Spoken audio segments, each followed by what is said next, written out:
Magandang araw po sa inyo lahat. Welcome po sa ating channel, ang Makapili TV. Ngayon po, pag-uusapan po natin itong ChatGPT na pinagmamalaki nila Atty. Libaya at ni Kamatis Kayo. Ngayon, bago natin simulan yung topic na to, hingi ako ng konting lambing sa inyo. Kung di pa kayo nakasubscribe sa channel na to, pakipindot naman po yung subscribe button at the same time, palike na rin po ng video. So, umpisahan na po natin itong topic na to. Ngayon, ito, 'di ba nabanggit naman ni Atty. Libayan na gagamit na sila ng AI sa katakuhan ni ChatGPT. At ito ay inendorso ni Kamatis Kayo na maganda raw yung naging usapan nito ni Kamatis at ni ChatGPT. Ngayon, si ChatGPT ay isang AI po na walang pinagkaiba kay Google na kung ano yung itatype mong tanong, yun lang ibibigay niyang sagot. Ngayon, etong si Kamatis, tuwang-tuwa rito kay ChatGPT dahil kumbaga maganda yung nagiging resulta niya dun sa mga tinatanong niya. Siyempre, kung ikaw yung magtatanong, gusto mo yung isasagot ng tinatanong mo is papabor dun sa gusto mong mga tanong. O yung isasagot niya dapat pabor sa gusto mong mangyari. Siyempre, ito ang topic niya rito, yung taob issue pa rin doon kay Senador Rapi Tulfo. Ngayon dito na-hype na na tuwang-tuwa siya kasi ah, kumbaga lumilining sa kanya yung mga sinasagot nitong ni ChatGPT. Parang yung nangyayari, yung reasoning nitong ChatGPT pabor doon sa gustong mangyari ni Kayo. Ngayon po, para sa akin kasi itong reasoning ng AI ay hindi pwedeng itulad sa reasoning ng isang tao. Kasi itong AI, didepende lang naman to kung ano yung naka-input sa kanya. Siyempre, gawa lang ng tao yan. May mga naka-input lang ng mga tanong dyan, mga sagot. So, kung ano lang yung pumasok dun sa kanyang memory card na tanong, may nakakakibat na agad na sagot yan. Kumbaga parang nakalinya na kung ano yung isasagot ng AI. Kaya hindi siya ganun ka-reliable. Pero itong si Atty. Libayan at itong si Kamatis, dito parang 100% sila na magagamit nila ito pagdating sa korte dahil gagamitin nga daw ito ni Atty. Libayan na bilang isa sa kanyang mga argumento sa korte. So ito, panoorin po ninyo kung paano tuwan-tuwa rito si Kamatis dahil nga siya yung nagtatanong, tinatype niya yung tanong na gusto niya, sinasagot naman ng maganda ni ChatGPT na pabor sa gusto niya. What if what if person A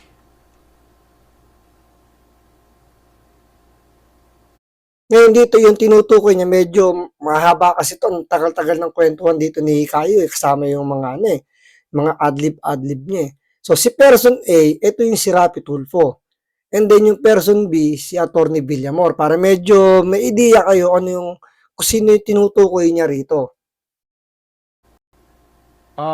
tried to generalize on more than one person. Mali ang ano yan. Tried to talk about it in So doon makikita ninyo, 'di ba? Napansin niya yung tanong niya, medyo naka-general yung tanong. So possible ang ibigay na sagot ni ChatGPT general din, hindi matukoy yung gusto niya, hindi matumbok yung gusto niya mangyari. Kaya binago niya, ni-rephrase niya yung tanong niya. a more generalized manner after person B said, wag naman. Is that a sign of damage control? Oh man! Oh my goodness, I didn't expect you to say that! Diba? Hype na hype dito si Kamatis na, oh man, I didn't expect you to say that. Diba?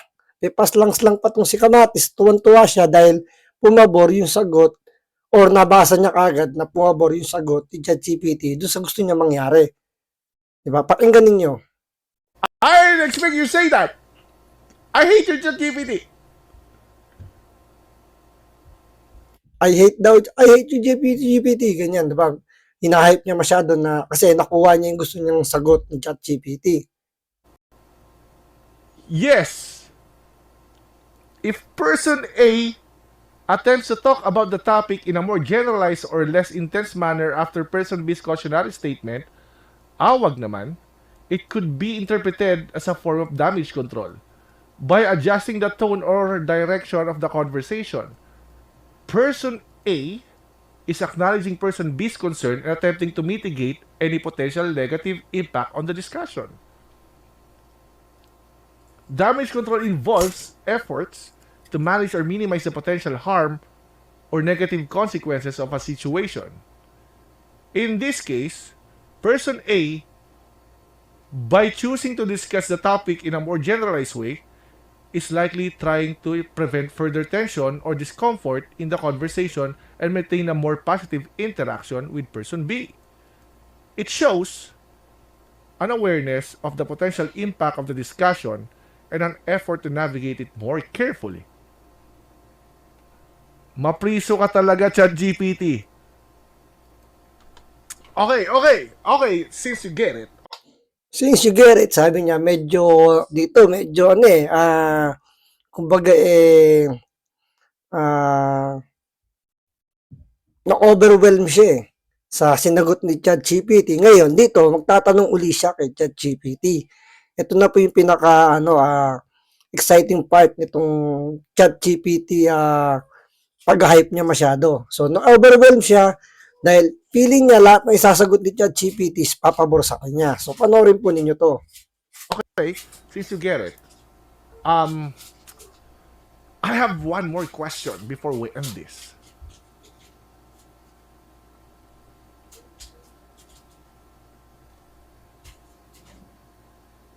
Why does other people or do other people interpret this as a death wish to someone?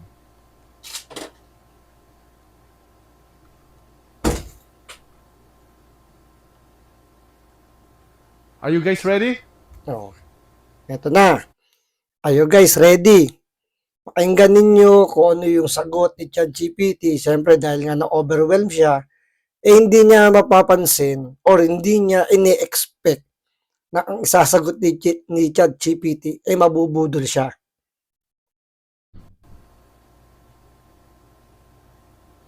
Are you guys ready? Ready? Shall we? Ready, dude? Ito na ha? Yes, dude. 3, 2, 1.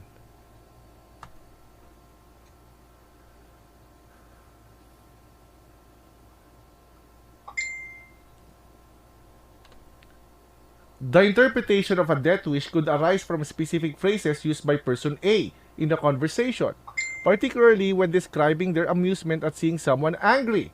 Ooh. Phrases like natutuwa ako dahil makikita ko mo yung parang may sakit na. I find it amusing because you'll see someone else. And added information, taob means patay, may contribute to a perception that person A is expressing joy or amusement at the potential harm or distress of another person.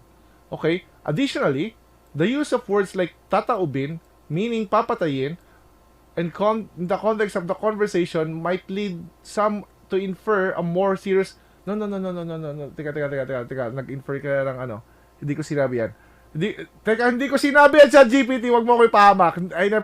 Anong sabi ni Meliap? Hey! Dude! Hey! Dude! Hey! Dude! Binudol siya mismo ni ChatGPT. Hindi daw niya sinabi yan o hindi niya daw yun, hindi, kumbaga parang hindi na ini-expect na isasagot ni Kamatis. Dahil iba yung ibinigay na sagot ni ChatGPT, binudol siya at parang napahiya siya rito. 'Di ba? Pansinin niyo, 'di ba? Siya na yung nagtanong na dapat ipapabor yung sagot sa kanya.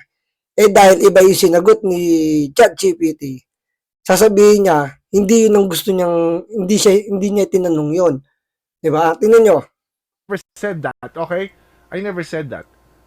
Binigyan lang kita ng definition, hindi ko sinabing i-apply mo, okay? Oh, binigyan lang daw niya ng definition, wag daw i-apply ni ChatGPT. So, ibig sabihin, kinokontrol lang talaga ng tao itong ChatGPT at hindi talaga itong reliable para gamitin as source para sa isang reasoning. So, dito pa lang, masasabi na natin na itong ChatGPT ay kayang mambudol din. So, ito, binudol dito si Kamatis, binudol din si Atty. Libayan. So, kayo na pong bahala humusga kung talagang mapagkakatiwalaan itong ChatGPT. So, maraming salamat po.